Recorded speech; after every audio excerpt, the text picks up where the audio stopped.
그 아이 살아 있었구나. 서울 한성그룹 본사 23층 겨울 오후의 면접장. 윤미정 부회장의 손이 떨렸습니다. 서류 위에 떨어진 만년필이 바닥을 굴렀고 형광등 불빛이 차가운 대리석을 타고 흘렀어요. 면접자 장도연은 그저 담담하게 자기소개를 이어갔죠. 대구역 영무원의 아들, 32회를 살아온 평범한 청년. 하지만 미정의 귓속엔 그 어떤 말도 들리지 않았습니다.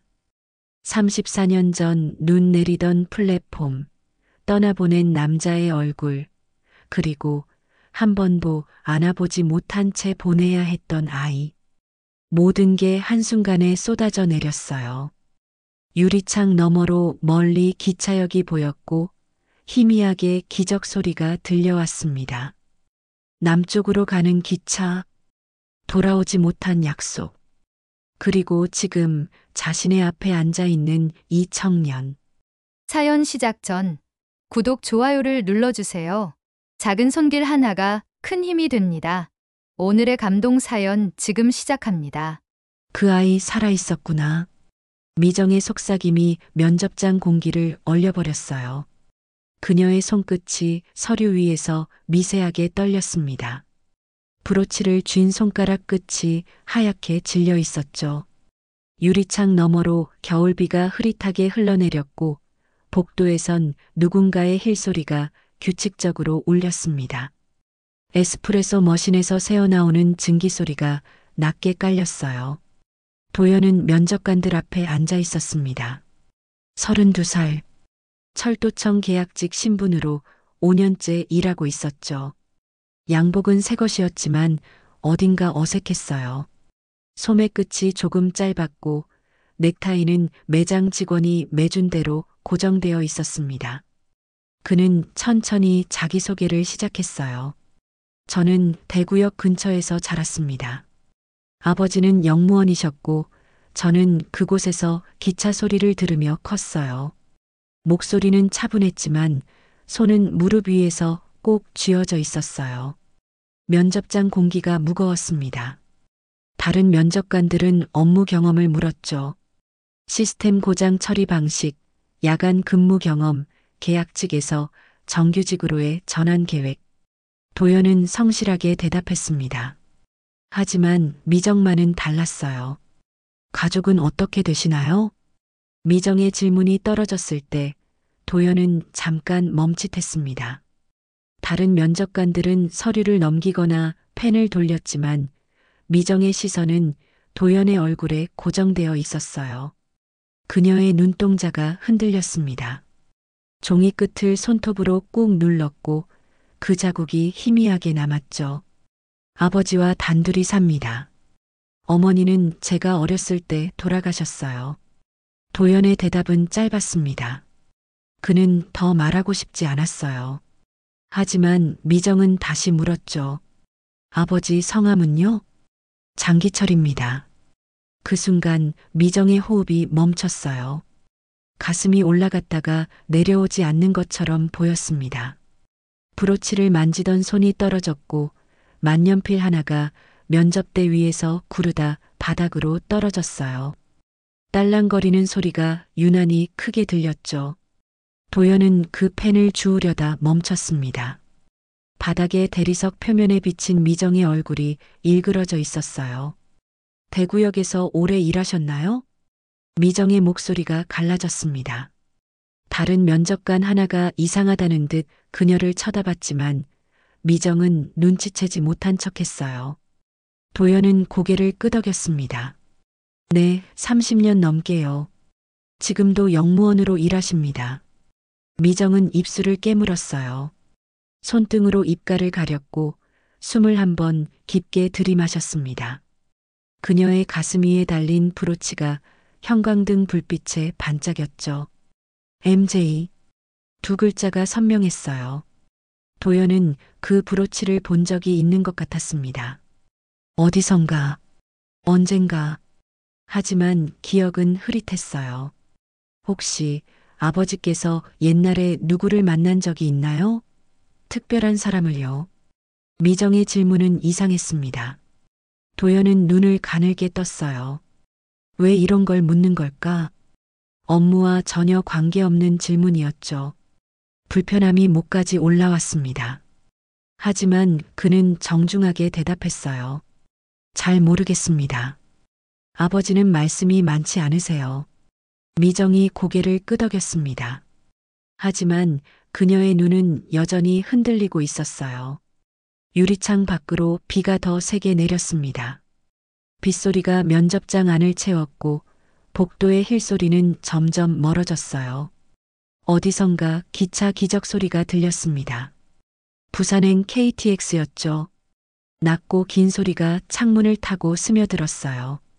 도연은 그 소리를 듣고 잠깐 눈을 감았습니다.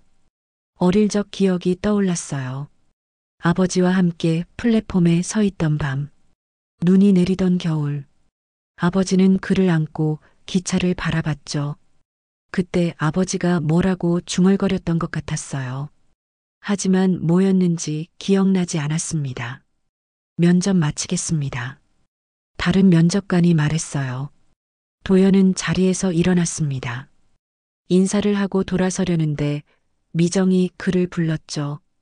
잠깐만요. 도연이 멈췄습니다. 미정은 떨리는 손으로 명함 하나를 꺼냈어요. 그리고 그것을 도연에게 내밀었습니다. 혹시 필요한 일 있으면 연락하세요. 명함엔 부회장 윤미정이라는 이름이 적혀 있었어요. 도연은 그걸 받아들었습니다. 명함 모서리가 조금 구겨져 있었죠. 미정의 손에서 땀이 배어 있었던 거예요. 도연은 명함을 주머니에 넣고 고개를 숙였습니다. 문을 나서며 뒤를 돌아봤을 때 미정은 창밖을 바라보고 있었어요. 그녀의 입술이 미세하게 움직였습니다. 무슨 말을 하는 것 같았지만 들리지 않았죠. 다만 그녀의 손이 다시 브로치를 만지고 있었어요. 천천히 마치 누군가를 떠올리듯이 복도를 걸으며 도연은 가슴이 답답했습니다. 왜 저렇게 가족 얘기를 물었을까?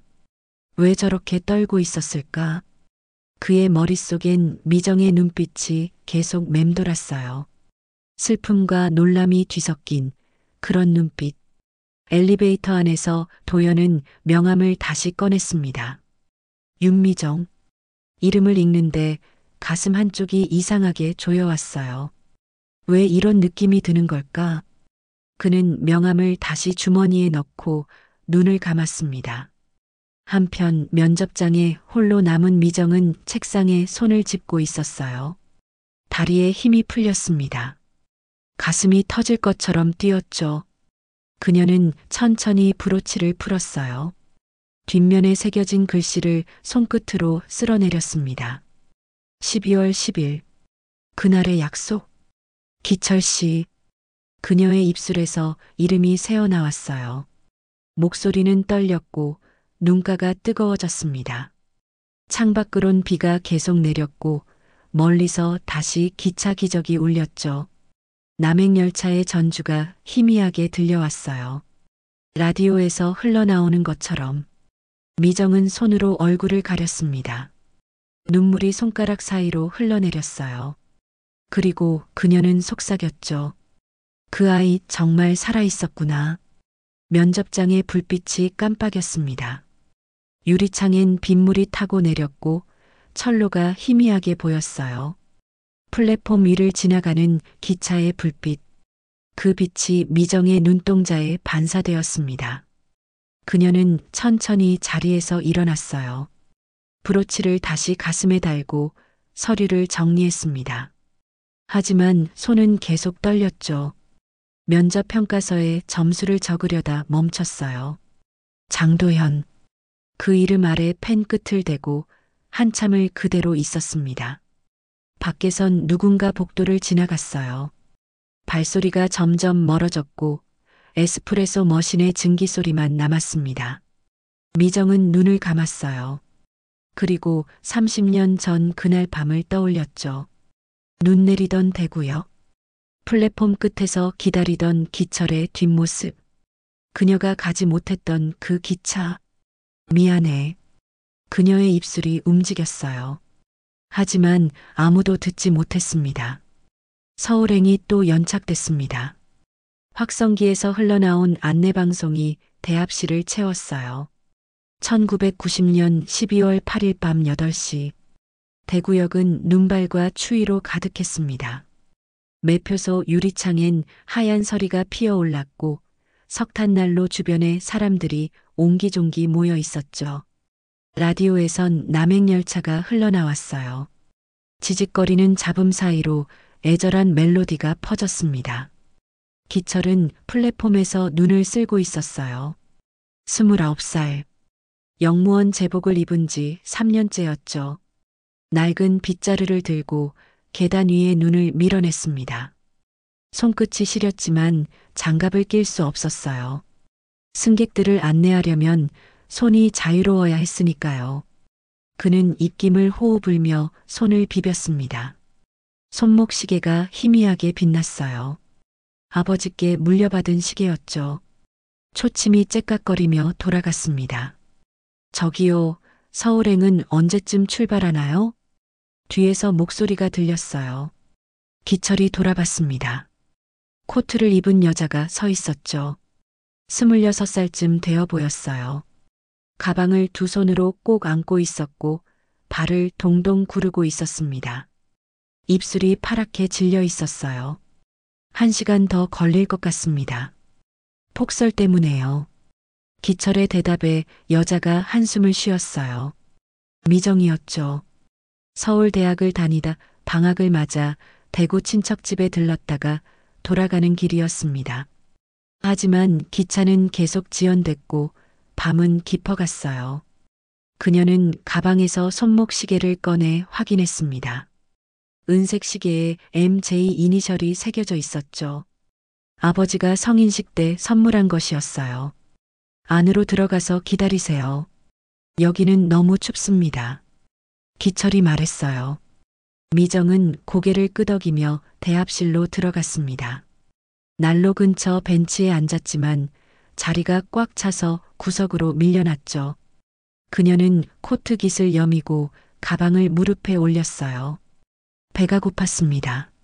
아침부터 제대로 먹지 못했거든요. 1시간쯤 지났을까요? 방송이 다시 울렸습니다. 서울행 열차는 선로 제설 작업으로 추가 연착됩니다. 승객 여러분께 양해 부탁드립니다. 미정의 얼굴이 일그러졌어요. 내일 아침 수업이 있었는데 그녀는 공중전화 앞으로 갔습니다. 동전을 넣고 집에 전화를 걸었죠. 하지만 통화 중이었어요. 몇 번을 다시 걸어도 마찬가지였습니다. 삐삐를 확인했지만 메시지는 없었어요. 국밥이라도 드시고 오세요. 기철의 목소리가 뒤에서 들렸어요. 미정이 돌아봤습니다. 그는 출입구 쪽을 가리켰죠. 역 맞은편에 국밥집이 있습니다. 따뜻한 거 드시면 좀 나을 거예요. 미정은 망설였어요. 낯선 사람과 함께 가는 건 조심스러운 일이었죠. 하지만 배는 고팠고 추위는 뼛속까지 파고들었습니다. 그녀는 작게 고개를 끄덕였어요. 감사합니다. 두 사람은 눈길을 걸어 국밥집으로 향했습니다. 발자국이 눈 위에 찍혔고 가로등 불빛이 희미하게 길을 밝혔어요. 국밥집은 작았지만 따뜻했습니다. 김이 모락모락 피어오르는 국물 냄새가 코를 찔렀죠.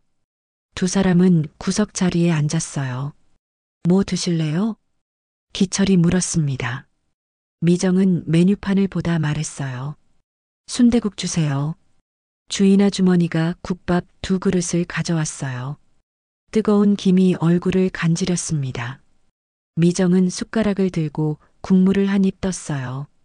목구멍으로 따뜻함이 흘러내렸죠. 얼었던 몸이 조금씩 녹는 것 같았습니다. 대학생이세요? 기철이 조심스럽게 물었어요. 미정은 고개를 끄덕였습니다. 네, 서울에서 경영학 공부하고 있어요. 좋겠네요. 저는 고등학교 나오고 바로 일 시작했거든요. 기철의 목소리엔 부러움이 섞여 있었어요. 미정은 숟가락을 내려놓고 그를 봤습니다. 그의 손등엔 굳은 살이 박혀 있었고 손톱 밑은 거뭇했어요. 일하는 사람의 손이었죠. 영무원은 어때요? 힘들지 않나요? 힘들죠. 하지만 나쁘진 않아요. 기차 보는 게 좋거든요. 기철이 웃었어요. 수줍은 미소였습니다. 미정은 그 웃음이 괜찮다고 생각했어요. 진짜 웃음 같았거든요. 기차요? 네. 기차는 늘 남쪽으로 가도 사람 마음은 돌아오기도 하잖아요. 기철의 말에 미정이 잠시 멈췄어요. 이상한 말이었지만 왠지 마음에 남았습니다. 그녀는 국물을 한 번 더 떴어요. 두 사람은 천천히 밥을 먹었습니다. 밖에선 눈이 계속 내렸고 라디오에선 여전히 남행열차가 흘렀어요. 다음 날 아침이었어요. 미정은 결국 서울행을 놓쳤습니다. 친척 집으로 돌아가지도 못하고 역 대합실 벤치에서 밤을 보냈죠. 기철이 담요를 가져다 줬어요. 낡았지만 따뜻했습니다. 미정은 그 담요를 덮고 눈을 감았지만 잠은 오지 않았어요. 대합실 형광등이 너무 밝았고 사람들 발소리가 시끄러웠습니다. 아침 7시쯤 기철이 다시 나타났어요. 손에 종이컵을 들고 있었죠. 커피 드세요. 자판기 거지만요. 미정은 커피를 받아들었습니다. 손바닥으로 전해지는 온기가 좋았어요. 그녀는 뚜껑을 열고 한 모금 마셨습니다. 달고 뜨거웠죠. 오늘은 기차 끊기지 않을 거예요. 날씨가 좀 풀렸거든요. 기철의 말에 미정이 안도의 한숨을 쉬었어요. 그녀는 가방을 챙기고 화장실로 갔습니다. 거울을 보니 얼굴이 푸석했어요. 손으로 머리를 쓸어 넘기고 립스틱을 발랐습니다. 조금 나아 보였죠. 플랫폼으로 나왔을 때 기철은 카메라 보조 장비를 설치하고 있었어요. 역 안전관리를 위한 거였죠. 사다리 위에서 선을 연결하고 있었는데 손이 미끄러졌습니다. 공구가 바닥에 떨어졌어요. 미정이 재빨리 주워 올려줬습니다. 감사합니다. 괜찮아요. 두 사람이 눈을 마주쳤어요. 잠깐이었지만 뭔가 이상한 기분이 들었습니다. 미정은 시선을 피했죠. 기철은 다시 작업에 집중했어요. 점심때쯤 미정은 매점에서 병아리를 샀습니다. 노란 병아리 과자였죠. 어릴 때 자주 먹던 거였어요. 플랫폼 벤치에 앉아 하나를 입에 넣었습니다. 달콤했어요. 기철이 지나가다 멈췄습니다. 하나 드실래요? 미정이 봉지를 내밀었어요. 기철은 손사래를 쳤지만 미정이 웃으며 하나를 꺼내 건넸습니다. 기철은 그걸 받아 입에 넣었어요. 오랜만에 먹는 맛이었죠. 맛있네요. 그쵸? 어릴 때 자주 먹었어요. 두 사람은 잠시 나란히 앉아 있었어요. 플랫폼 위로 바람이 불었고 눈발이 다시 날렸습니다. 미정은 코트 주머니에서 손목시계를 꺼냈어요. MJ 이니셜이 햇빛에 반짝였죠. 기철이 그걸 봤습니다. 예쁜 시계네요. 아버지가 주신 거예요. 미정의 목소리가 조금 낮아졌어요. 기철은 더 묻지 않았습니다. 대신 자기 손목시계를 보여줬죠. 제 것도 아버지 거예요. 물려받은 거죠. 두 시계가 나란히 놓였어요. 초침이 똑딱거리며 돌아갔습니다. 같은 리듬이었죠. 미정은 왠지 가슴이 먹먹했어요. 오후 2시 서울행 기차가 들어왔습니다. 미정은 가방을 들고 일어났어요. 기철이 그녀를 배웅했습니다. 조심히 가세요. 감사했어요. 커피랑 국밥도요. 미정이 웃었어요. 기철도 웃었습니다. 그녀는 기차에 올랐고 창가 자리에 앉았어요. 기차가 천천히 움직이기 시작했죠. 미정은 창밖을 봤습니다. 기철이 손을 들어 흔들고 있었어요. 그녀도 손을 들었습니다. 기차가 플랫폼을 벗어나려는 순간 미정의 삐삐가 울렸어요. 그녀는 화면을 확인했습니다. 집에서 온 호출이었죠. 빨리 연락하라는 메시지였어요. 가슴이 답답해졌습니다. 집안의 통제가 다시 시작되는 거였죠. 한편 플랫폼에 남은 기철은 손을 내렸어요. 기차가 점점 작아져 갔습니다. 그는 손목시계를 봤어요. 2시 15분. 초침이 똑딱거렸죠. 왠지 허전했습니다. 그날 밤 역은 조용했어요. 기철은 대합실을 청소하며 라디오를 켰습니다. 남행열차가 흘러나왔죠. 그는 빗자루를 멈추고 귀를 기울였어요. 노랫말이 가슴에 꽂혔습니다. 갑자기 정전이 됐어요. 라디오가 꺼지고 형광등이 깜빡이더니 꺼졌습니다. 어둠이 역을 삼켰죠. 기철은 손목시계를 들어 확인했어요. 초침만이 희미하게 빛나며 돌아가고 있었습니다. 똑딱, 똑딱. 어둠 속에서 그 소리만 들렸어요. 그는 문득 궁금했습니다. 그 여자는 지금 어디쯤 갔을까? 무사히 도착했을까? 다시 만날 수 있을까? 어둠 속에서 기철의 시계가 계속 돌아갔어요. 다음 역에서 다시 만나자. 쪽지에 휘갈긴 글씨가 눈물로 번졌어요. 미정의 손이 떨렸습니다. 하지만 그녀는 그 종이를 기철의 손에 쥐어주고 돌아섰죠. 검은 세단이 역 앞에 서 있었어요. 집사 2명이 차 옆에서 기다리고 있었습니다. 미정은 뒤를 돌아보지 않았어요. 돌아보면 무너질 것 같았거든요. 기철은 그 자리에 서 있었습니다. 손에 쥔 기차표가 구겨졌어요. 대구에서 부산까지 12월 10일 밤 11시 37분 출발. 그는 쪽지를 펼쳤습니다. 미정의 글씨가 떨려 있었죠. 미안해. 다음 역에서 다시. 글자들이 흐릿했어요. 한 달 전만 해도 달랐습니다. 1990년 11월 중순. 미정은 일주일에 2~3번씩 대구에 내려왔어요. 과외 때문이라고 집에 말했지만 사실은 기철을 만나러 온 거였죠. 두 사람은 영무원 숙소 앞 공중전화 부스에서 만났어요. 빨간 부스 안에서 서로를 바라보며 웃었습니다. 미정은 전화기를 들고 기철은 밖에서 손을 흔들었죠. 유리창 너머로 입모양만 보였어요. 바보 같았지만 행복했습니다. 어느 날 오후 두 사람은 역 앞 구두 닦기 소년을 봤어요. 10살쯤 되어 보이는 아이가 나무 상자에 앉아 손님을 기다리고 있었죠. 기철이 먼저 다가갔습니다. 구두 좀 닦아줄래? 소년이 고개를 들었어요. 눈빛이 맑았습니다. 기철은 의자에 앉았고 소년은 솔질을 시작했어요. 미정은 옆에서 그 모습을 지켜봤습니다. 소년의 손이 빨랐어요. 구두가 반짝거리기 시작했죠. 커피 우유 마실래? 미정이 물었어요. 소년이 고개를 끄덕였습니다.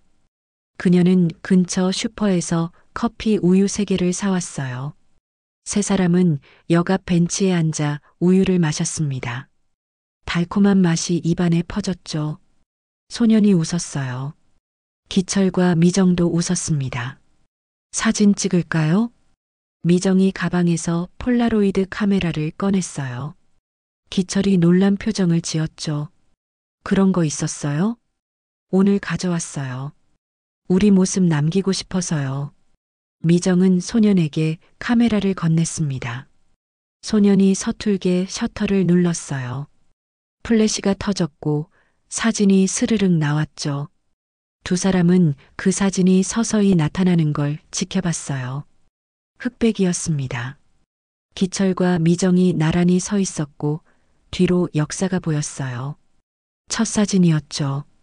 하지만 행복은 오래가지 못했어요. 일주일 후 미정의 삐삐가 연달아 울렸습니다. 집에서였죠. 그녀는 공중전화로 전화를 걸었어요. 어머니의 목소리가 차가웠습니다. 당장 들어와. 지금 미정은 식은땀이 났어요. 들킨 거였죠. 그녀는 기철에게 급히 말했습니다. 미안해요. 가봐야 해요. 무슨 일이에요? 나중에 설명할게요. 미정은 뛰어갔어요. 기철은 그녀의 뒷모습을 바라봤습니다. 불안했어요. 서울 집에 도착했을 때 아버지가 응접실에 앉아 있었어요. 윤태훈, 한성그룹 회장이었죠. 그의 옆엔 정장을 입은 남자가 서 있었습니다. 집사였어요. 앉아라. 미정은 소파에 앉았어요. 손이 떨렸습니다. 아버지는 서류 하나를 내밀었죠. 이번 겨울에 약혼한다. 상대는 혜성그룹 차남이야. 미정의 얼굴이 하얗게 질렸어요. 입술을 깨물었지만 목소리는 나오지 않았습니다. 아버지는 계속 말했어요.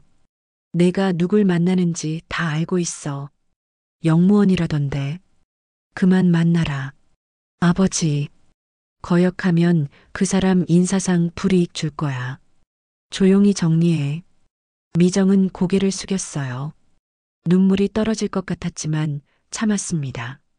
아버지 앞에서 울면 안 됐어요. 그녀는 자리에서 일어나 방으로 들어갔습니다. 문을 닫고 바닥에 주저앉았어요. 가슴이 터질 것 같았죠.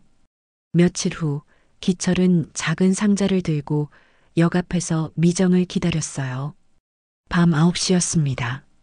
추웠지만 그는 서 있었죠. 1시간쯤 지나서 미정이 나타났어요. 코트를 입고 목도리를 두른 모습이었습니다. 기철이 다가갔어요. 오랜만이에요. 미안해요. 못 올 뻔했어요. 두 사람은 플랫폼 끝으로 걸어갔습니다. 바람이 불었고 눈발이 날렸어요.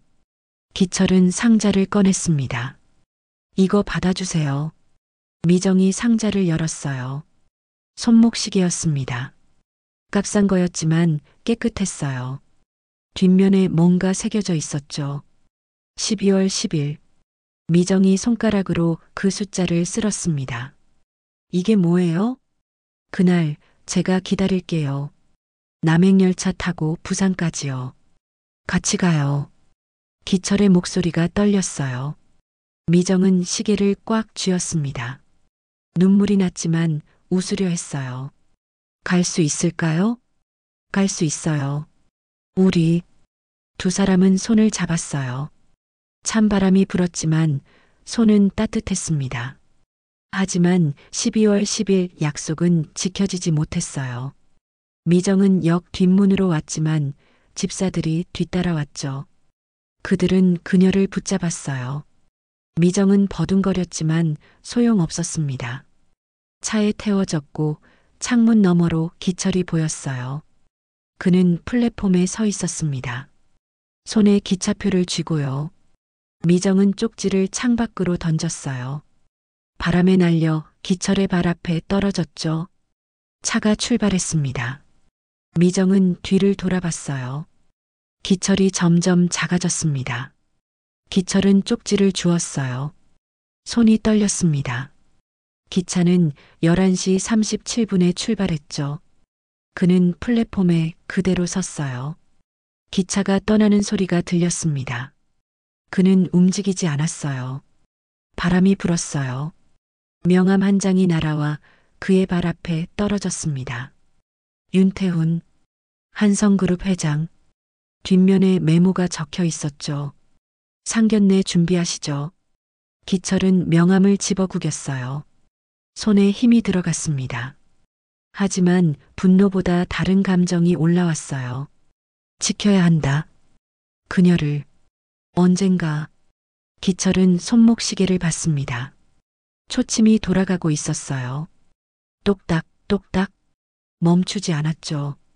병원 복도는 소독약 냄새로 가득했어요. 1991년 3월 17일 새벽 4시. 성심 여성병원 3층 특실. 미정은 침대에 누워 천장을 바라봤습니다. 형광등이 희미하게 깜빡였어요. 배가 무거웠고 숨쉬기가 힘들었죠. 창밖은 아직 어두웠습니다. 괜찮아? 옆에서 목소리가 들렸어요. 한은주였습니다. 27살. 미정의 대학 동창이자 이 병원의 간호사였죠. 그녀는 미정의 손을 잡았어요. 손이 차가웠습니다. 무서워. 미정의 목소리가 떨렸어요. 은주는 손을 꼭 쥐었습니다. 내가 옆에 있을게. 미정은 눈을 감았어요. 3달 전부터 이곳에 있었습니다. 가족들은 그녀가 해외 유학을 간 것으로 알고 있었죠. 공식 기록엔 미국 동부 어학연수라고 적혀 있었어요. 하지만 실제론 이 병원 특실에 갇혀 있었습니다. 창문엔 커튼이 드리워져 있었고 문은 항상 잠겨 있었어요. 은주만이 유일한 조력자였어요. 대학 때부터 친했던 그녀가 우연히 이 병원에 배치됐고 미정을 발견했죠. 그때부터 은주는 미정을 돌봤습니다. 몰래 책을 가져다 주고 박 소식을 전해줬어요. 미정은 은주 없이는 견딜 수 없었을 거예요. 만약 내가 못 키우면. 미정이 말했어요. 목소리가 가늘었습니다. 은주가 눈을 마주쳤죠. 좋은 사람에게 보내줘. 아무나 말고. 누구? 내가 아는 그 사람. 대구역에. 미정의 눈에서 눈물이 흘렀어요. 은주는 고개를 끄덕였습니다. 내가 고른 사람, 내가 찾을게. 그날 오후 3시 미정은 출산했어요. 남자아이였습니다. 작고 가벼웠죠. 은주가 아기를 들어 올렸어요. 아기는 울지 않았습니다. 잠시 후 작은 울음소리가 터져 나왔죠. 미정은 그 소리를 들으며 눈을 감았어요. 한번 안아볼래? 은주가 물었습니다. 미정은 고개를 저었어요. 안으면 안 될 것 같았거든요. 보내야 했으니까요. 병원 기록엔 미수가 사산으로 등재됐어요. 1990년대 초반 전산화가 되기 전이라 종이 기록만 남았습니다. 은주가 조작했죠. 출생증명서는 발급되지 않았고 사망신고서만 작성됐어요. 허점이 많은 시대였습니다. 이틀 후 은주는 아기를 데리고 대구로 향했어요. 기차를 타고 3시간을 달렸습니다. 아기는 담요에 쌓여 잠들어 있었죠. 은주는 창밖을 바라봤어요. 들판이 지나가고 산이 보였습니다. 대구역에 도착했을 때는 저녁 6시였어요. 은주는 대구 교구 신생아보호소로 갔습니다. 작은 건물이었죠. 수녀님이 문을 열어줬어요. 어떻게 오셨어요? 일시 위탁 부탁드립니다. 은주는 서류를 내밀었어요. 거기엔 한 줄만 적혀 있었습니다. 아버지 직업란에 대구역 근무자. 수녀님은 서류를 받아들고 아기를 안았어요. 며칠 뒤에 데리러 올 수 있나요? 네. 은주는 보호소를 나왔습니다. 발걸음이 무거웠어요. 하지만 해야 할 일이 남아 있었죠. 사흘 후 1991년 3월 22일 오전 10시 대구역 대합실. 기철은 청소를 하고 있었어요. 빗자루를 들고 바닥을 쓸었습니다. 벤치 아래 쓰레기를 치우고 재떨이를 비웠죠. 손목시계를 보니 10시 15분이었어요. 점심시간까지 아직 2시간 남았습니다. 갑자기 울음소리가 들렸어요. 기철이 고개를 들었습니다. 대합실 구석 벤치에서 들려왔죠. 다가가 보니 아기가 있었어요. 담요에 쌓인 채 울고 있었습니다. 기철은 주변을 둘러봤어요. 아무도 없었죠. 누구 아기예요? 대합실에 물었지만 대답하는 사람이 없었습니다. 기철은 벤치 옆을 살폈어요. 쪽지 하나가 떨어져 있었습니다. 접힌 종이였죠. 펼쳐보니 글씨가 적혀 있었어요. 그날 약속 지키지 못했어요. 미안해. M. 기철의 손이 떨렸습니다.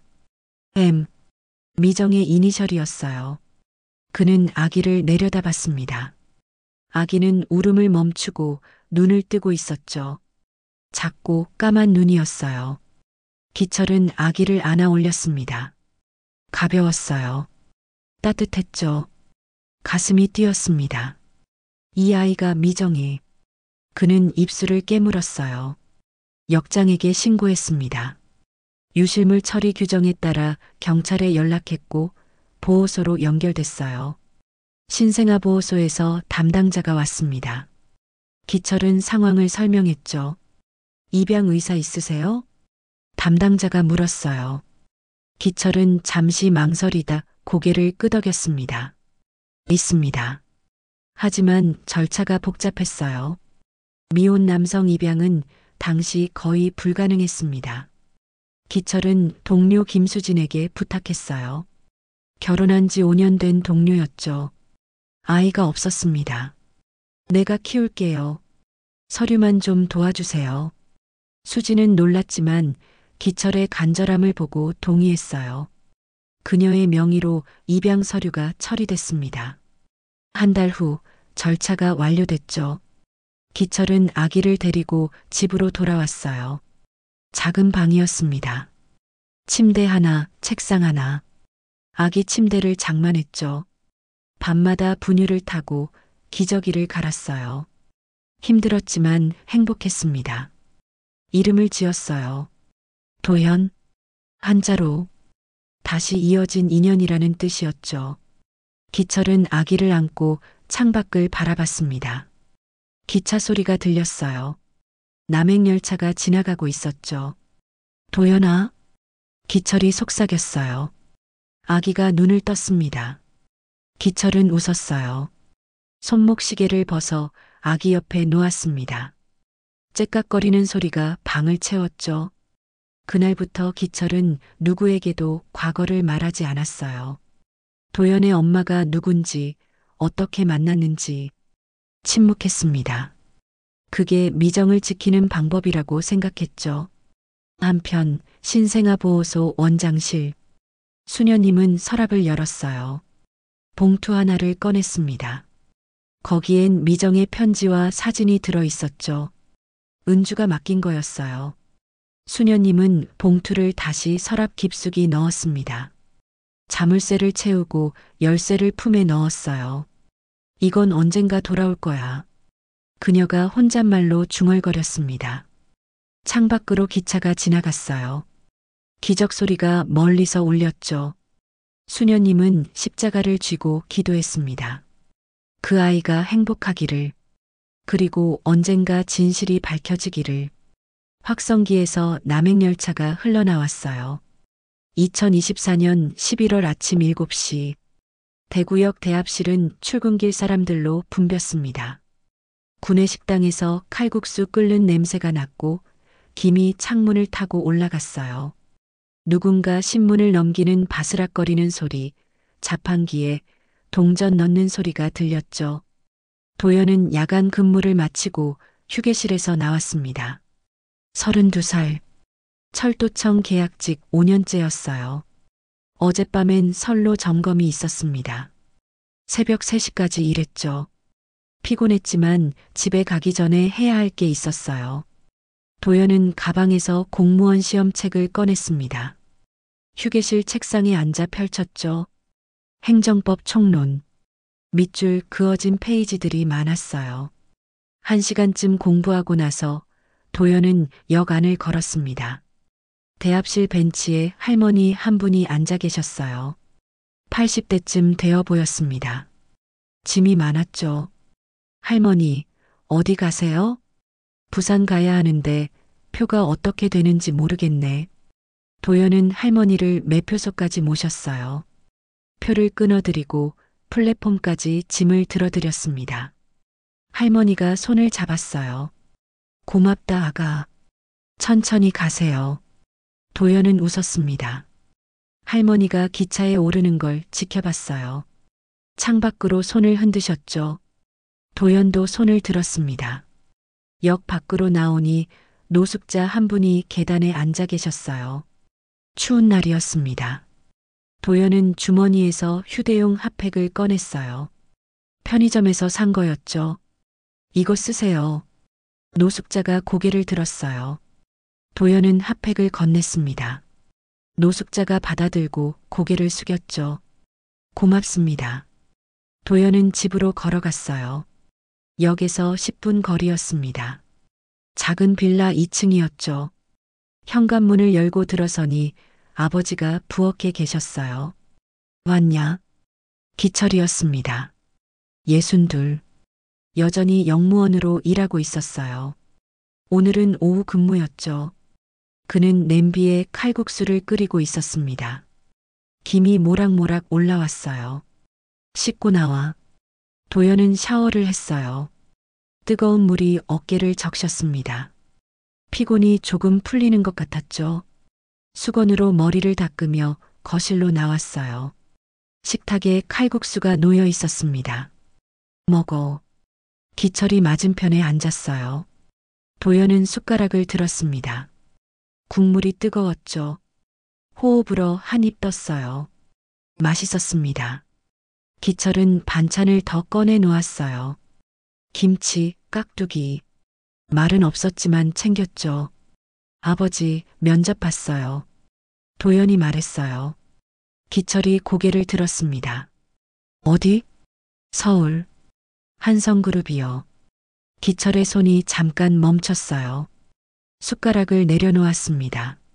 서울은 멀어. 알아요. 그래도 기회잖아요. 기철은 고개를 끄덕였어요. 더 말하지 않았습니다. 도연은 국수를 계속 먹었죠. 두 사람은 조용히 밥을 먹었어요. 벽식의 초침 소리만 들렸습니다. 째깍째깍. 밥을 먹고 나서 기철은 약 봉투를 꺼냈어요. 도연이 보지 않게 재빨리 주머니에 넣었습니다. 하지만 도연이 봤죠. 아버지, 그게 뭐예요? 아무것도 아니야. 약 아니에요? 기철은 대답하지 않았어요. 자리에서 일어나 방으로 들어갔습니다. 도연은 불안했어요. 아버지가 아픈 건 아닐까? 하지만 물으면 안 된다는 걸 알았습니다. 아버지는 그런 사람이었으니까요. 오후 2시쯤 도연은 역으로 다시 나왔어요. 오늘은 에스컬레이터 점검 날이었습니다. 정비업체 직원이 와서 작업하고 있었죠. 도연도 옆에서 도왔어요. 이상하네요. 모터는 멀쩡한데. 정비사가 고개를 갸웃거렸어요. 도연이 다가가 살펴봤습니다. 배선 연결부가 느슨해져 있었어요. 여기 봐요. 접촉 불량 같은데요. 도연이 손으로 가리켰습니다. 정비사가 확인했어요. 맞네요. 이거 임시로 고정하면 될 것 같은데. 제가 할게요. 도연은 공구를 빌려 배선을 다시 조였어요. 10분도 안 걸렸습니다. 전원을 켜니 에스컬레이터가 다시 움직였죠. 대합실에 있던 노인들이 박수를 쳤어요. 젊은이 잘하네. 감사합니다. 도연은 손을 닦으며 웃었어요. 정비사가 어깨를 두드렸습니다. 현장 감각 좋네요. 어디서 배웠어요? 여기서요. 어릴 때부터 봐왔거든요. 집으로 돌아온 건 저녁 6시였어요. 기철은 아직 근무 중이었습니다. 도연은 혼자 저녁을 먹고 방으로 들어갔죠. 책상에 앉아 공부하려는데 문득 서랍이 눈에 들어왔어요. 아버지 서랍이었습니다. 열어본 적이 없었어요. 아버지 물건은 건드리면 안 된다고 배웠거든요. 하지만 오늘은 달랐습니다. 약 봉투가 신경 쓰였어요. 혹시 병원 서류가 있을까? 도연은 천천히 서랍을 열었습니다. 서류들이 가지런히 정리돼 있었어요. 월급 명세서, 보험증서. 도연은 조심스럽게 넘겼습니다. 그때 봉투 하나가 눈에 띄었어요. 오래된 봉투였죠. 발신인 이름이 적혀 있었습니다. 윤미정. 도연의 심장이 뛰었어요. 윤미정. 면접 때 만난 부회장. 손이 떨렸습니다. 봉투를 집어들었어요. 안을 확인하려는 순간 흑백 사진 한 장이 떨어졌습니다. 사진 속엔 젊은 남자와 여자가 있었어요. 남자는 아버지였습니다. 젊은 시절이었죠. 옆에 여자는 누구일까? 도연은 사진을 자세히 봤어요. 뒤에 대구역이 보였습니다. 그리고 기차표 한 장도 있었어요. 1990년 12월 10일. 대구에서 부산까지. 이게 뭐지? 도연이 중얼거렸어요. 가슴이 두근거렸습니다. 왜 윤미정이라는 이름이 여기 있을까? 왜 아버지가 이걸 숨겼을까? 손목시계를 보니 6시 45분이었어요. 초침이 째깍거렸습니다. 갑자기 전화벨이 울렸어요. 도연은 깜짝 놀라 사진을 떨어뜨렸습니다. 핸드폰을 집어들었죠. 모르는 번호였어요. 여보세요? 장도연 씨 맞으시죠? 한성그룹 인사팀입니다. 도연의 숨이 멎었어요. 최종 합격하셨습니다. 축하드립니다. 감사합니다. 통화를 끊고 도연은 멍하니 앉아 있었어요. 합격했어요. 서울로 가게 됐습니다. 기쁜 일이었죠. 하지만 가슴 한쪽이 무거웠어요. 아버지를 두고 가야 했으니까요. 그리고 이 사진은 뭘까? 윤미정은 누구일까? 도연은 사진을 다시 집어들었습니다. 젊은 아버지의 얼굴이 행복해 보였어요. 옆에 여자도 웃고 있었죠. 뭔가 알아야 할 것 같았습니다. 진실이 있을 것 같았어요. 현관문 열리는 소리가 들렸어요. 도연은 황급히 사진을 봉투에 넣으려 했습니다. 하지만 늦었죠. 방문이 열렸어요. 기철이 서 있었습니다. 뭐하냐? 아버지의 목소리가 낮았어요. 도연은 봉투를 쥔 채 얼어붙었습니다. 기철이 방으로 들어왔어요. 서랍이 열려 있는 걸 봤죠. 그의 얼굴이 굳었습니다. 그건 기철이 한 발 다가왔어요. 도연의 손에서 봉투를 빼앗으려 했습니다. 하지만 도연이 뒤로 물러섰어요. 아버지, 이게 뭐예요? 건드리지 마라. 기철의 목소리가 떨렸어요. 손을 뻗었다가 내렸습니다. 도연은 봉투를 꼭 쥐었어요. 두 사람이 마주 섰습니다. 벽시계의 초침만 째깍거렸죠. 방 안의 공기가 무거웠어요. 한성그룹 본사 로비는 대리석으로 빛났어요. 2024년 12월 2일 아침 9시. 도연은 무인 출입 게이트 앞에 섰습니다. 사원증을 태그하니 삑 소리가 났죠.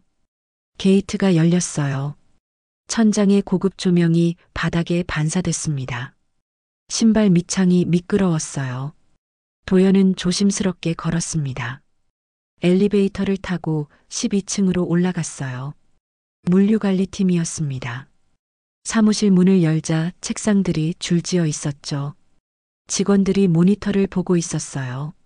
누군가 키보드를 두드리는 소리, 전화 통화 소리가 들렸습니다. 장도연 씨죠? 여기 앉으세요. 팀장이 빈 책상을 가리켰어요. 창문에서 먼 구석 자리였습니다. 도연은 가방을 내려놓고 의자에 앉았어요.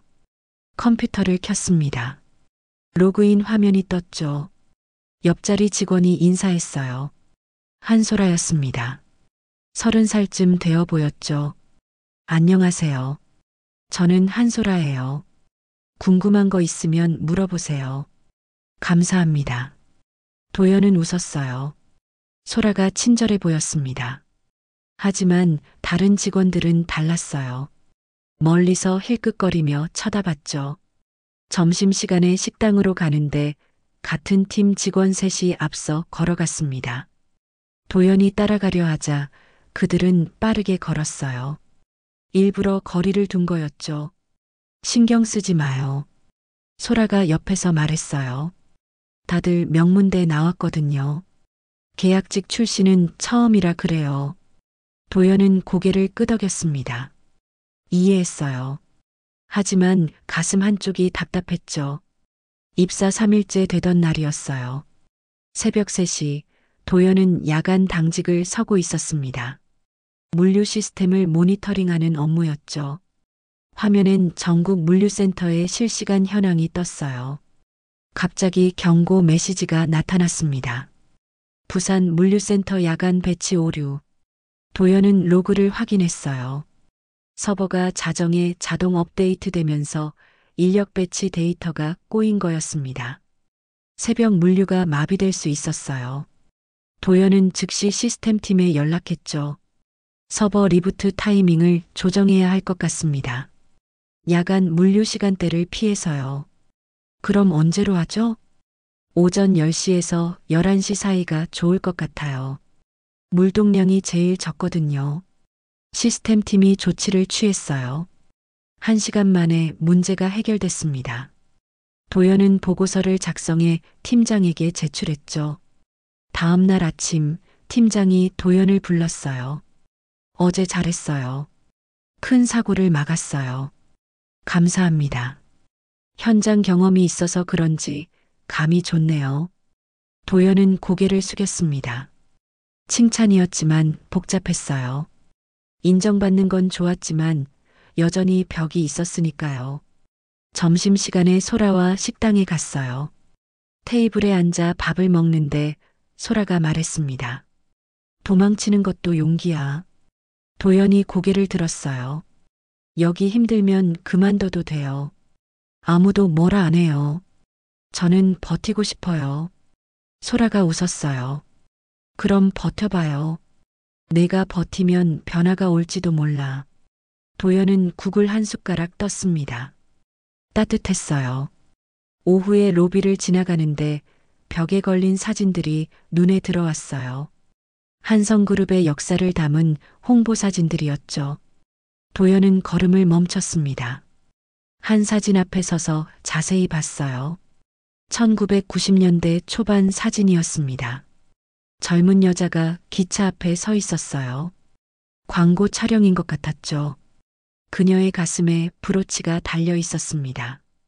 MJ 이니셜. 도연의 심장이 뛰었어요. 어디서 본 것 같았습니다. 면접 때 부회장이 차고 있던 거였죠. 사진 속 배경을 보니 대구역이었어요. 플랫폼과 기차가 보였습니다. 도연은 손으로 사진을 만져봤어요. 유리가 차가웠죠. 이상한 기분이 들었습니다. 왜일까? 이 여자가 누구일까? 장도연 씨. 뒤에서 목소리가 들렸어요. 도연이 돌아봤습니다. 회장실 비서 강수진이었어요. 35살쯤. 단정한 정장에 차가운 미소를 짓고 있었죠. 부회장님께서 찾으십니다. 지금요? 네. 도연은 수진을 따라 20층으로 올라갔어요. 부회장실 앞에서 멈췄습니다. 수진이 노크했죠. 들어오세요. 안에서 목소리가 들렸어요. 도연은 문을 열고 들어갔습니다. 넓은 사무실이었어요. 창밖으로 서울 전경이 보였죠.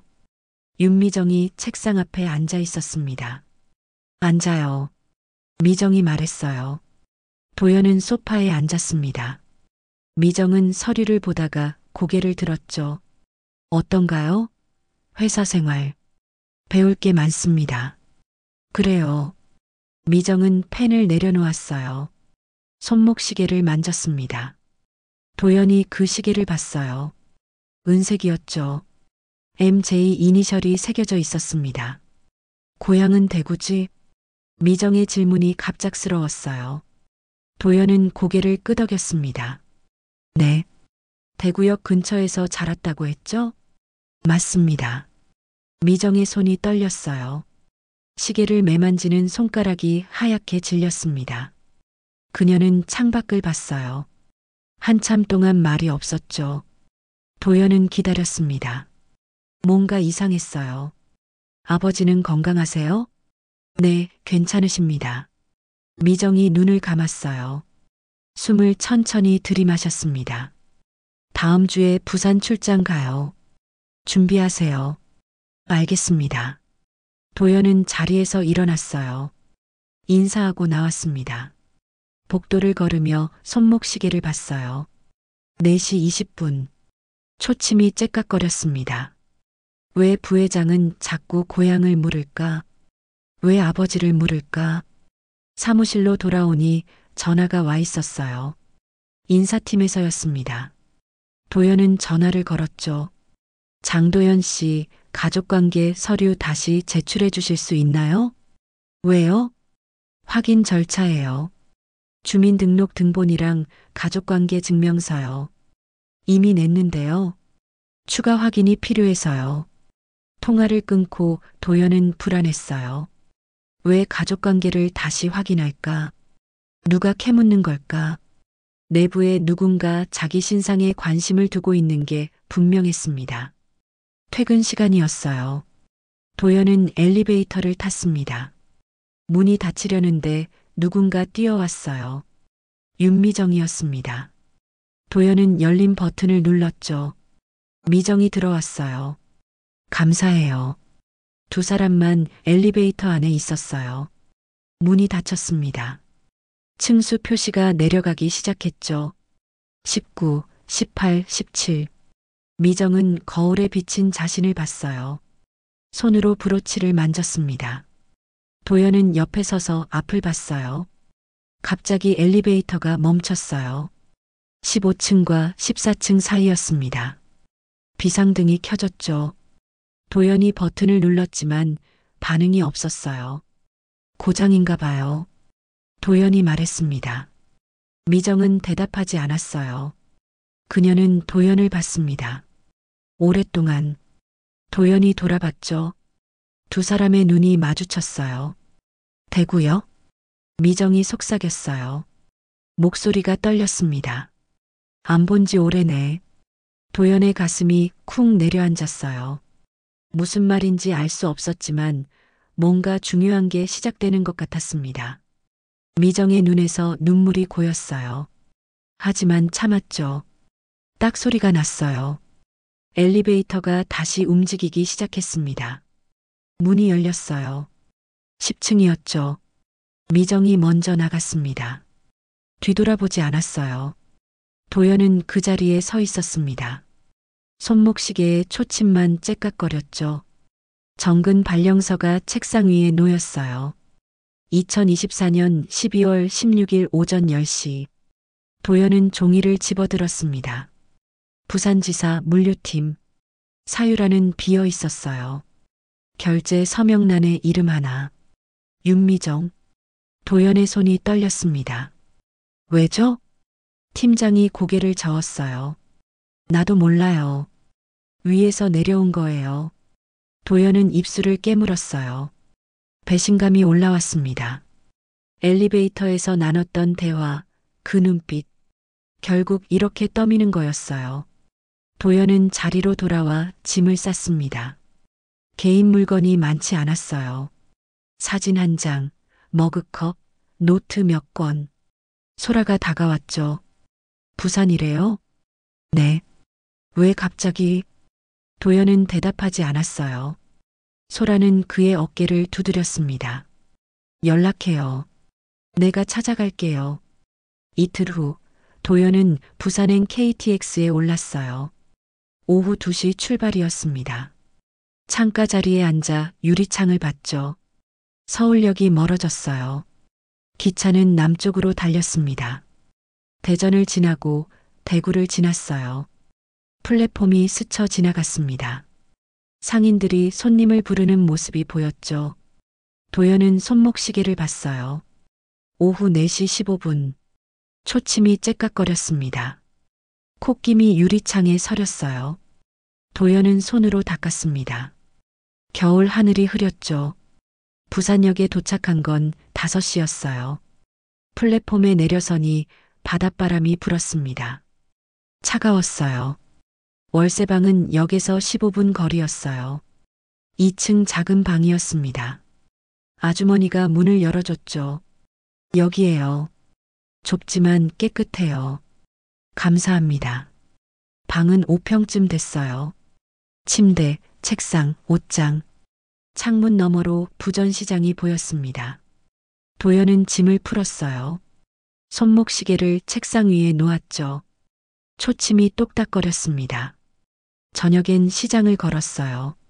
통발 냄새가 났습니다. 생선 굽는 연기, 튀김 기름 냄새. 아주머니들이 호객했죠. 도연은 국밥집에 들어갔어요. 돼지국밥을 시켰습니다. 김이 모락모락 올라왔죠. 한 숟가락 떠서 입에 넣었어요. 뜨거웠습니다. 부산지사는 항만 근처에 있었어요. 다음 날 아침 8시 도연은 사무실에 도착했습니다. 지사장이 악수를 청했죠. 장도연 씨죠? 잘 왔어요. 잘 부탁드립니다. 업무는 복잡했어요. 항만 야간 인력 스케줄이 꼬여 있었습니다. 컨테이너 하역 시간과 트럭 도착 시간이 맞지 않았죠. 도연은 이틀 동안 데이터를 분석했어요.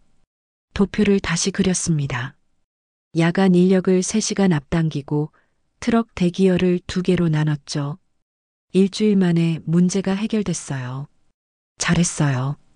덕분에 한숨 돌렸네요. 현장 직원들이 고마워했습니다. 도연은 웃었어요. 여기선 달랐습니다. 서울 본사처럼 냉랭하지 않았죠. 3주가 지난 1월 9일이었어요. 소라가 출장으로 왔습니다. 저녁에 만나자고 했죠. 도연은 역 근처 카페로 갔어요. 소라가 먼저 와 있었습니다. 오랜만이에요. 잘 지내죠? 두 사람은 커피를 시켰어요. 소라가 조심스럽게 말했습니다. 본사에 소문 돌아요. 무슨 소문이요? 백 있는 신입이래요. 낙하산이라고. 도연의 얼굴이 굳었어요. 소라가 계속 말했죠. 내 뒤를 누가 미는지 알아? 몰라요. 윤 부회장이요. 근데 왜 부산으로 보냈는지 아무도 몰라요. 도연은 커피잔을 내려놓았어요. 손이 떨렸습니다. 윤미정. 왜 자기를 밀어주고 왜 멀리 보냈을까? 아버지 서랍의 사진이 떠올랐어요. 젊은 미정과 기철.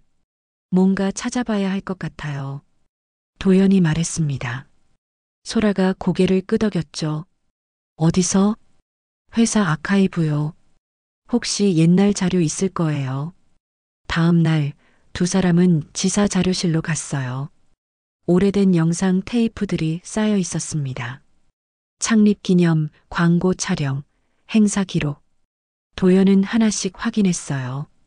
1990년대 테이프를 찾았죠. 이거 봐요. 소라가 플레이어에 테이프를 넣었어요. 화면이 켜졌습니다. 흑백 영상이었어요.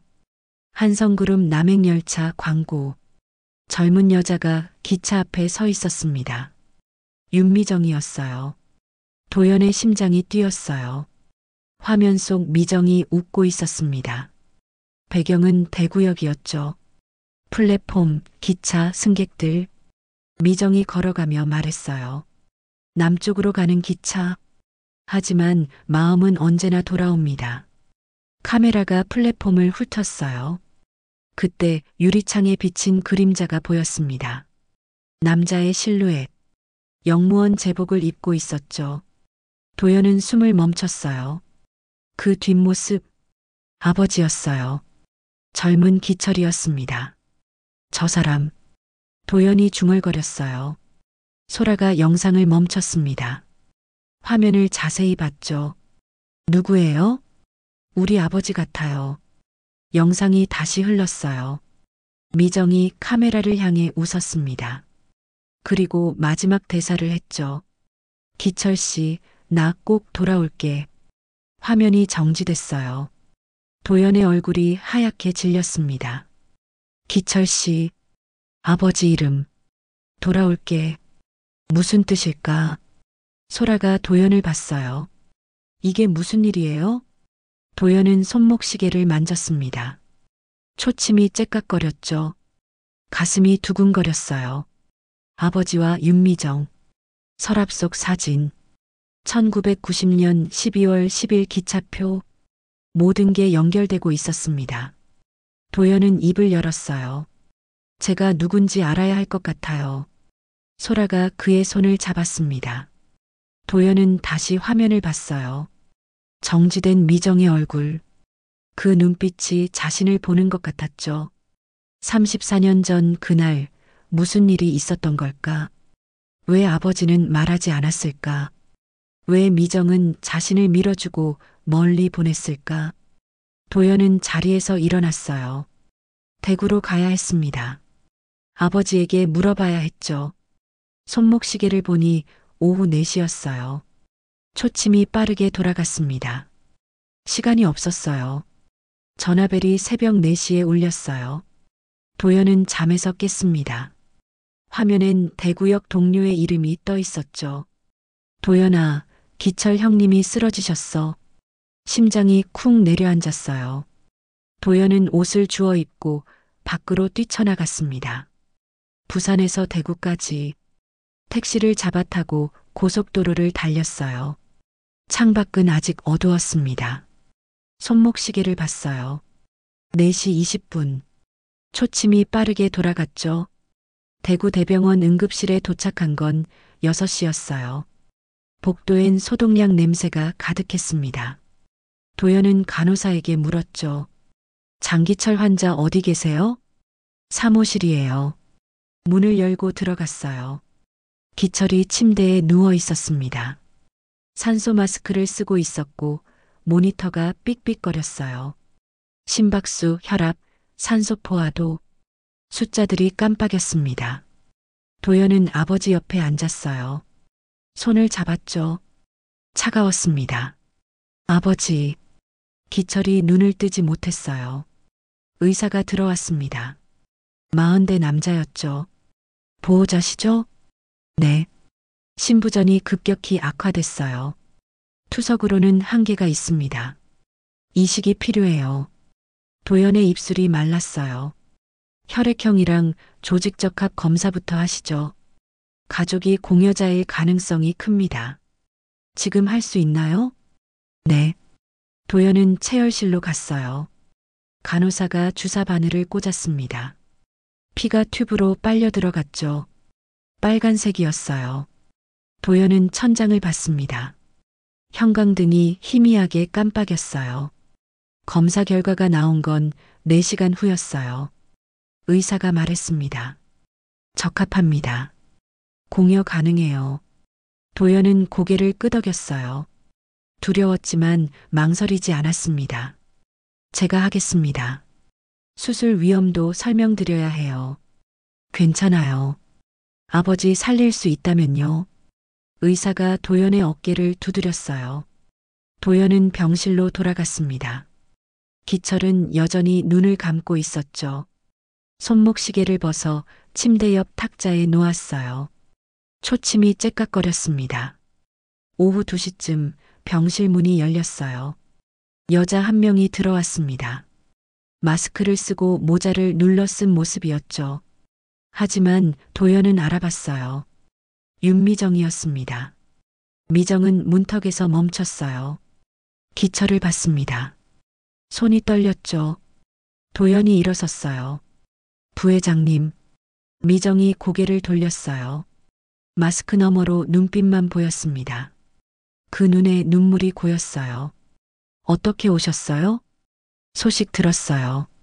미정은 천천히 걸어왔습니다. 기철 옆에 섰어요. 그를 내려다봤죠. 기철이 눈을 뜨려 했습니다. 희미하게 떴어요. 미정을 봤죠. 기철의 입술이 움직였어요. 소리는 나지 않았지만 입모양으로 알 수 있었습니다. 미정. 그는 손을 들어 올리려 했어요. 조금만. 미정이 그 손을 잡았습니다. 눈물이 흘러내렸죠. 미안해요. 미정이 속삭였어요. 목소리가 갈라졌습니다.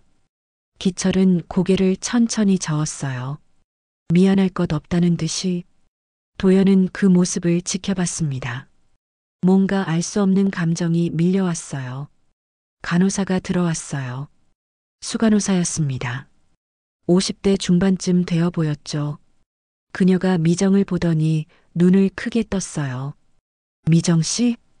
미정이 고개를 들었습니다. 간호사를 봤어요. 은주 언니. 한은주였습니다. 34년 전 미정을 도왔던 바로 그 사람. 두 사람은 복도로 나갔어요. 도연도 따라갔습니다. 그때 제가 했던 일 언젠가 말해야 했어요. 은주가 말했습니다. 목소리가 떨렸어요. 뭔 얘기예요? 도연이 물었습니다. 은주가 글을 봤어요. 당신이 누군지 알아야 할 것 같아요. 미정이 은주의 손을 잡았어요. 고개를 저었죠. 지금은 아니에요. 언제까지 숨길 거예요? 수술부터요. 나중에 말할게요. 은주는 한숨을 쉬었어요. 도연은 두 사람을 번갈아 봤습니다. 뭔가 큰 비밀이 있었어요. 자기와 관련된. 그때 정장 입은 남자가 다가왔어요. 윤태훈의 측근이었습니다. 부회장님, 회장님께서 연락 주시랍니다. 지금은 안 돼요. 병원비랑 전원거는 저희가 처리하겠습니다. 조용히 하시는 게 좋을 것 같은데요. 남자의 목소리가 낮았어요. 위협이 섞여 있었죠. 미정이 그를 쏘아봤습니다. 돌아가세요. 부회장님, 돌아가라고요.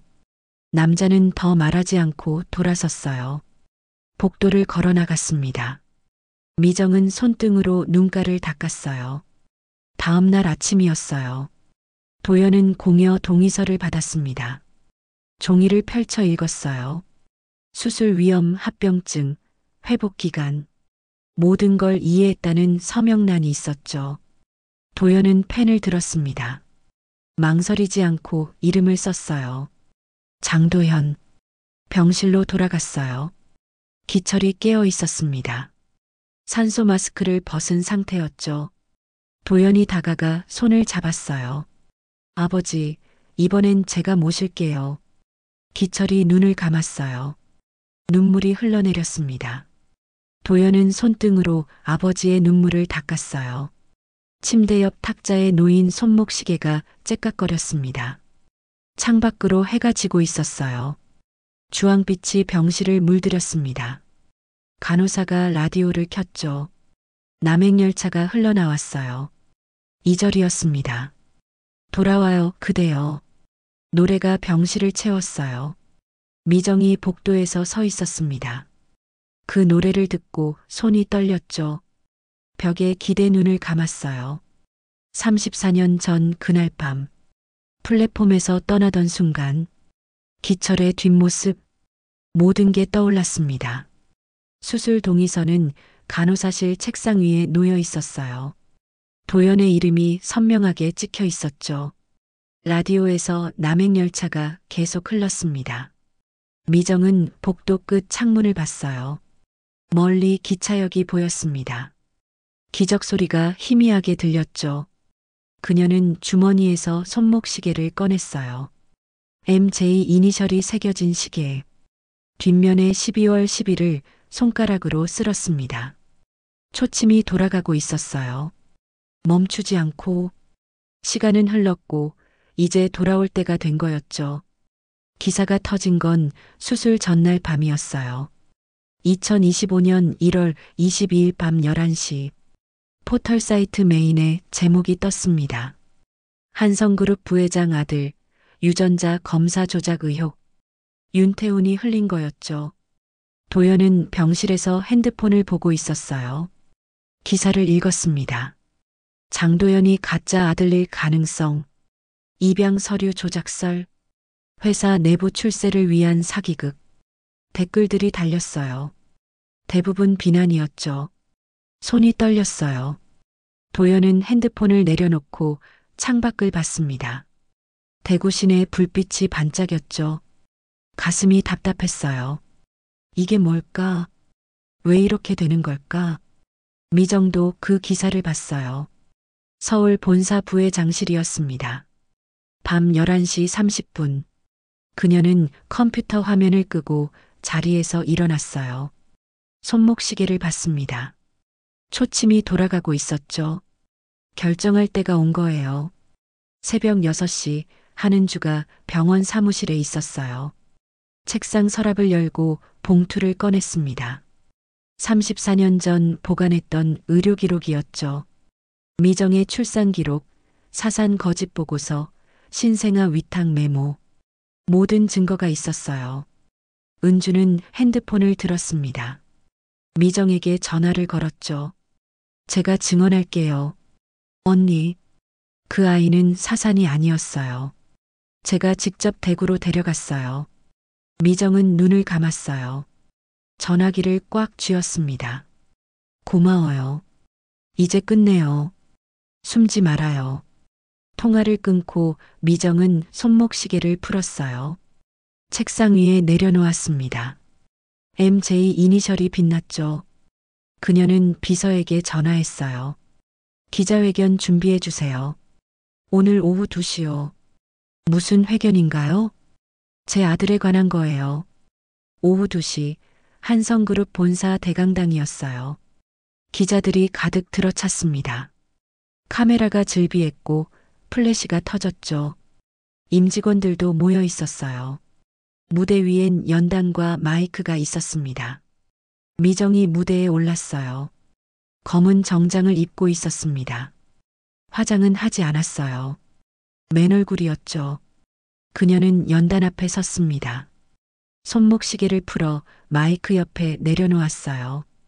초침이 째깍거렸습니다. 시작하겠습니다. 미정의 목소리가 울렸어요. 대강당이 조용해졌습니다.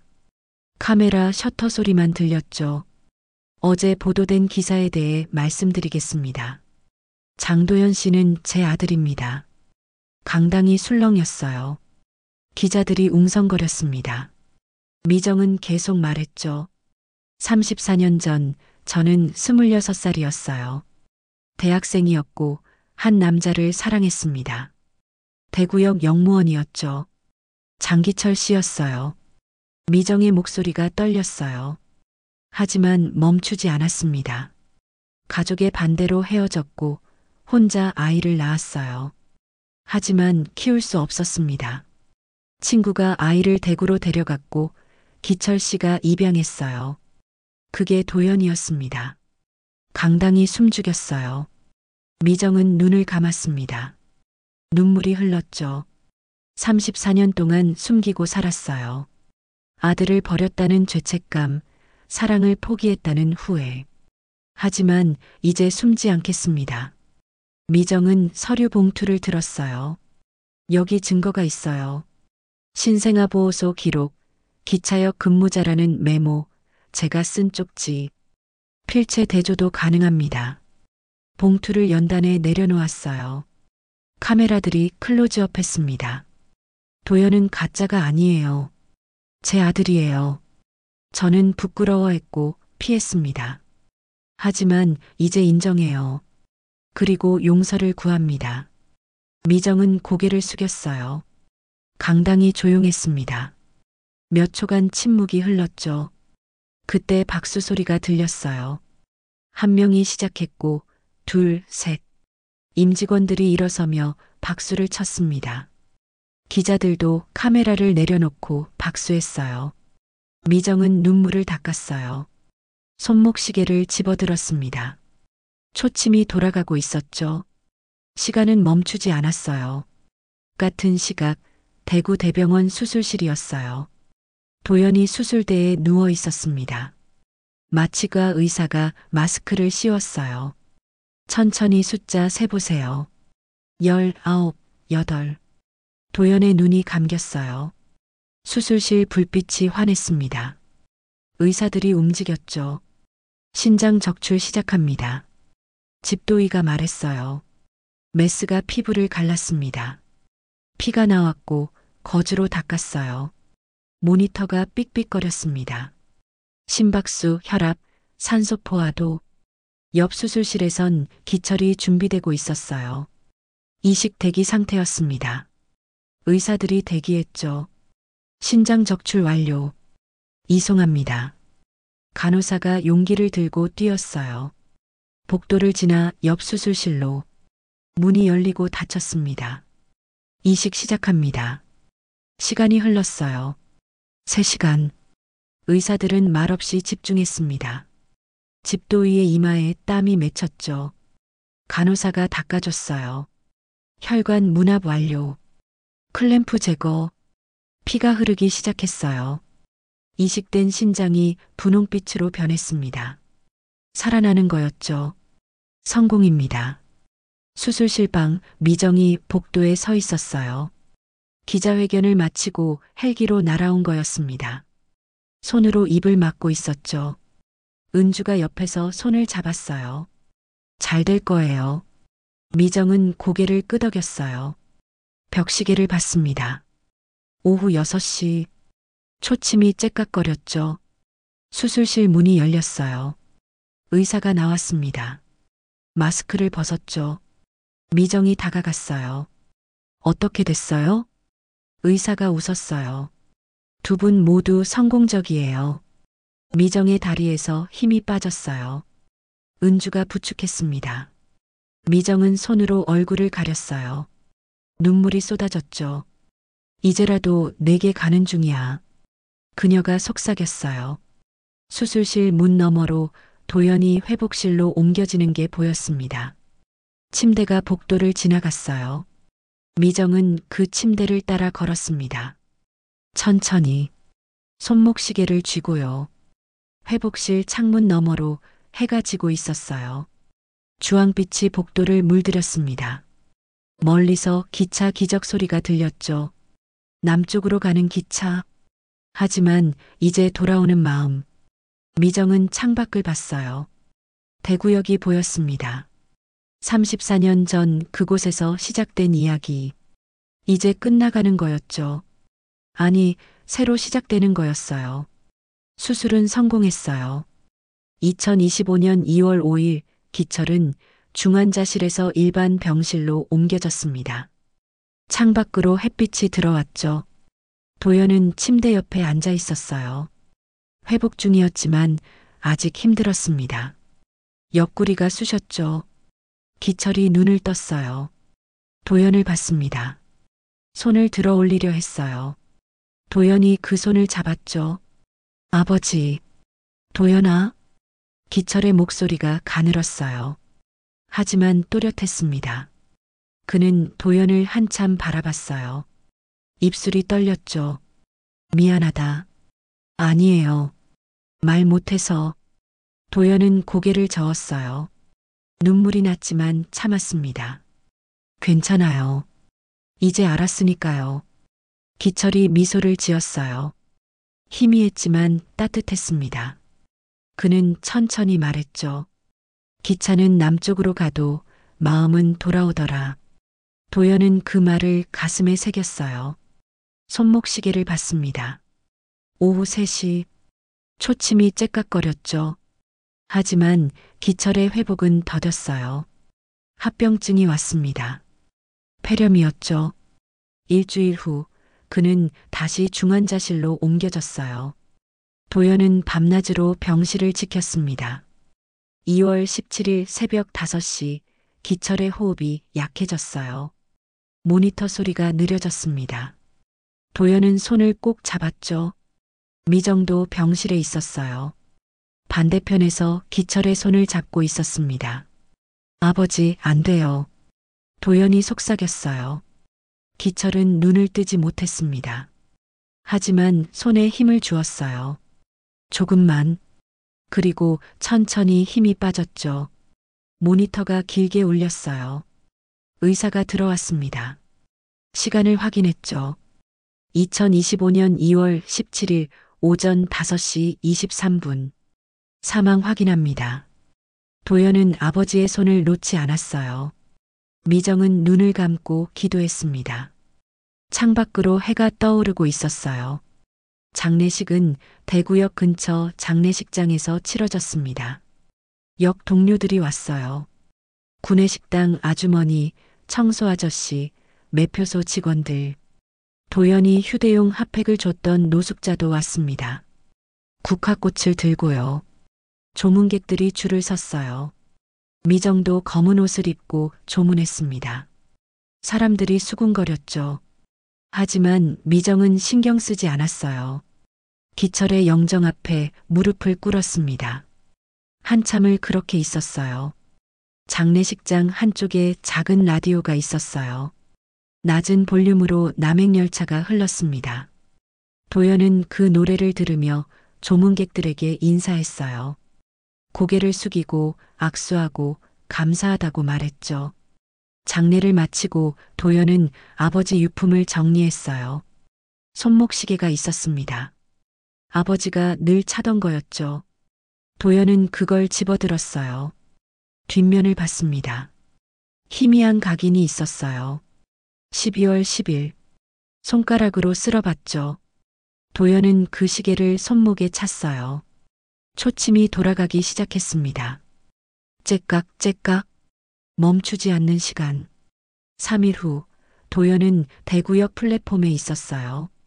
미정이 옆에 앉아 있었습니다. 두 사람은 벤치에서 보리차를 마셨어요. 따뜻했죠. 우린 천천히 다시 만날까요? 도연이 물었어요. 미정은 고개를 끄덕였습니다. 천천히요. 서두르지 않아도 돼요. 감사해요. 알려주셔서요. 미안해요. 늦어서요. 두 사람은 한참 앉아 있었어요. 기차가 지나갔습니다. 부산행이었죠. 도연은 그 기차를 바라봤어요. 일주일 후 도연은 부산으로 돌아갔어요. 지사에 복귀했습니다. 책상 위엔 서류가 쌓여 있었죠. 야간 인력 재배치 제안서, 전산 업데이트 분리 계획, 도연이 만든 개선안들이었어요. 지사장이 말했습니다. 본사에서 승인 났어요. 전국지사에 확대 적용한대요. 정말요? 네. 좋은 일 하셨어요. 도연은 웃었어요. 가슴이 뿌듯했습니다. 현장의 목소리가 반영된 거였죠.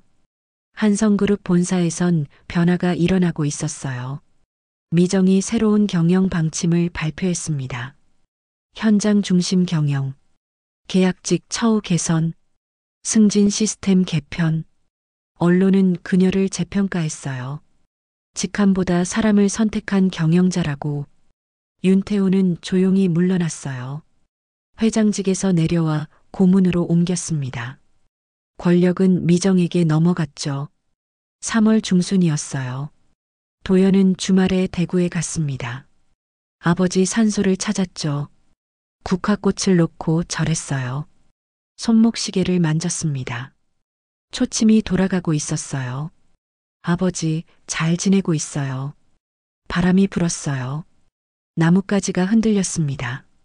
도연은 한참 그렇게 앉아 있었죠. 돌아오는 길에 대구역에 들렀어요. 플랫폼에 섰습니다. 눈발이 흩날리고 있었어요. 봄인데도 추웠죠. 도연은 코트깃을 세웠어요. 확성기에서 안내방송이 흘렀습니다. 곧 부산행 열차가 들어옵니다. 도연은 기차를 기다렸어요. 멀리서 기적 소리가 들렸습니다. 기차가 들어왔죠. 문이 열렸어요. 도연은 올라탔습니다. 창가 자리에 앉았어요. 기차가 출발했어요. 플랫폼이 멀어졌습니다. 도연은 창밖을 봤어요. 대구역이 작아져 갔죠. 그는 미소를 지었습니다. 손목시계를 봤어요. 오후 4시. 초침이 째깍거렸습니다. 기차는 남쪽으로 달렸어요. 하지만 마음은 이곳에 남아 있었습니다. 아버지와 함께했던 시간, 미정과 나눴던 대화, 모든 게 여기 있었어요. 확성기에서 안내방송이 다시 흘렀습니다. 다음 정차역은 부산입니다. 도연은 눈을 감았어요. 라디오에서 남행열차가 흘렀습니다. 작은 볼륨으로. 도연은 그 노래를 따라 중얼거렸죠. 기차는 떠나도 사랑은 남고 언젠가 같은 역에서 다시 만난다. 창밖으로 해가 지고 있었어요. 주황빛이 들판을 물들였습니다. 도연은 손목시계를 매만졌어요. 12월 10일. 그날의 약속. 이제는 새로운 시작이었죠. 기차는 계속 달렸어요. 남쪽으로. 하지만 도연은 알고 있었습니다. 언젠가 다시 돌아올 거라는 걸. 용서와 함께. 확성기가 마지막으로 울렸어요. 다음 정차역은 부산, 그리고 용서입니다. 도연은 미소 지으며 창밖을 바라봤습니다. 기차는 어둠 속으로 들어갔어요. 하지만 앞엔 빛이 있었습니다. 새로운 역이 기다리고 있었죠. 기차역에서 누군가를 기다려본 적 있으신가요? 새로운 역을 향해 나아가시길 사연 친구가 응원합니다. 끝까지 들어주셨다면 구독, 좋아요로 마음을 나눠주세요. 무료인 구독과 좋아요를 누르시면 또 다른 감동 사연이 여러분께 배달됩니다. 서랍 속 빛바랜 사진 한 장을 보다 떠오르는 사연이 있으시다면 언제든 사연 친구로 사연을 신청해 주세요. 오늘도 끝까지 들어주셔서 감사합니다. 즐겁고 편안한 하루 보내세요.